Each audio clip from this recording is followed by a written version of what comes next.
David Culley has been fired after one season as the head coach of the Houston Texans. And you brought up a great question during the break. You're saying, what's the plan? Or he better have a plan. He damn well better have a successor in mind and have a plan.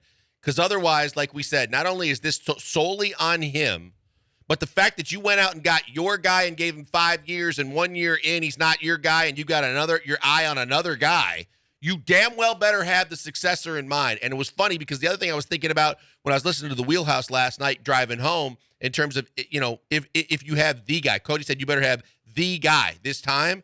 Like, you better get it right this time.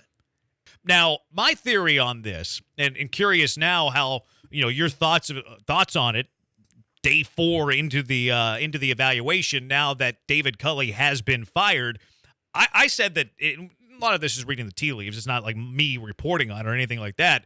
But if you go back to the Albert Breer comments on Nick Caserio and his next head coach, this was about a month ago in his SI mailbag. He said that Nick Caserio has had a head coach in mind for the Houston Texans even before he took the general manager job with the Houston Texans. And you put the connections there. Well, why didn't you hire him instead of David Culley? Well, maybe that head coach maybe that guy that you wanted to be your head coach just wasn't ready yet. He wasn't done. Or you didn't want him to endure Steven Silas. Even that. He didn't want him to endure a 4-13 season. My thought has also been this has all been connected to the evaluation process. The reason that he didn't act immediately on Black Monday was he was evaluating, okay, do I need to do this right now because this coach is being looked at by other coaches around the NFL for their head coaching vacancies? I rather not because I don't want to endure him to another 4-13, 6-11 type of season. Maybe I can have him being groomed under Bill Belichick for one more season. To me, that's evidence that it's going to be a first-year head coach more than likely. You could also make the case for Brian Flores, who was not expected to be on the market during this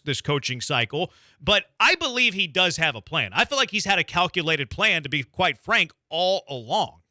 If you had to pick your choice, who would you choose? You give me the options. Brian Flores and who? Well, to me, are you giving me everybody? Everybody, and obviously they've got to be willing to take the job because they don't have a better offer out there. Because I think a lot of people that are up in this cycle that are in interviews are going to look right past the Texans and go, if I could take the Bears or the Vikings or other jobs as opposed to the Texans, I'm taking them. I think that I honestly believe more and more, and I said it to you guys kiddingly the minute it happened in Miami. I think Brian Flores, for all the reasons that he is what David Culley isn't, I think, and because he's got Patriot ties, and because, like you said, there better be some kind of dialogue, communication, and relationship already pre-built. I understand your point when you said it could be Mayo. My guy all along to you guys was, and I jokingly said to you guys when he got fired in Miami, meet the new the new coach of the Houston Texans is Brian Flores. He's a tougher guy. The only thing that bothers me is he wasn't pro Tua.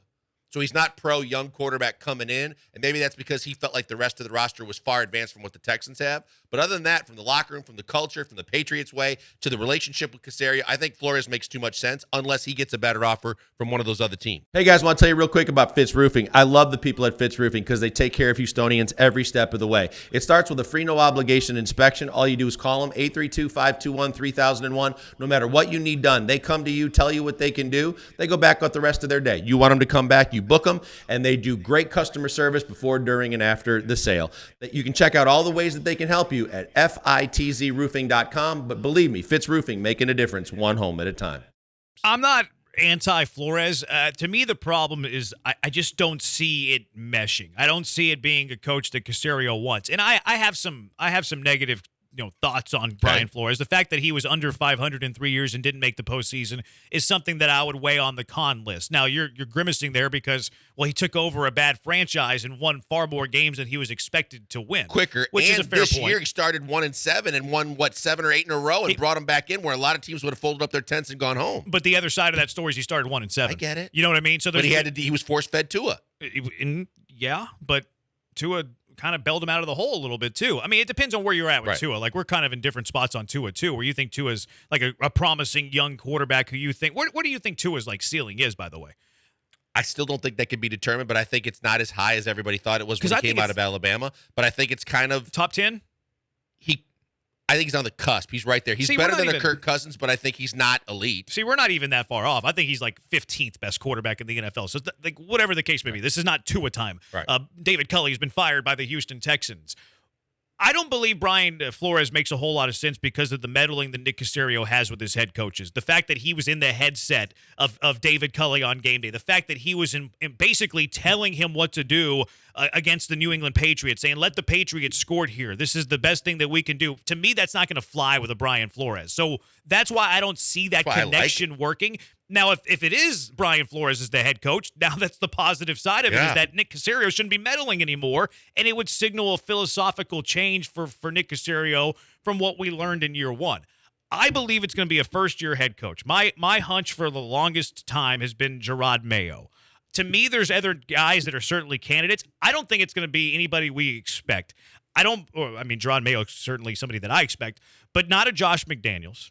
Because I don't want that. He could have just hired him whenever he took over the job instead of making him wait. I don't believe it's going to be a Brian Flores, although you can make the argument of, well, he waited 4 days to see the lay of the land in the NFL, and all of a sudden it became available, and he likes a Brian Flores. I've heard like the Colts special teams coordinator mentioned. I've heard all of these weird names that aren't really like OCs or DCs or names that we know. I believe it's definitely going to have a Patriots connection, and my hunch is Gerard Mayo. And I think that's why – now, Brian Flores is a Patriots connection, too. I think Brian Flores is a guy that I really would be on board with because I think there's a toughness factor there. There's a guy that's willing to have an opinion and stick to it. And there's a guy that's willing to push, but he's not going to be the puppet David Culley was. Like I said, in so many ways, he's the anti-David Culley because he's probably going to be able to say, hey, you can listen in on the headsets, but while I'm trying to coach a football game, I really don't need you being a doorbell chiming in.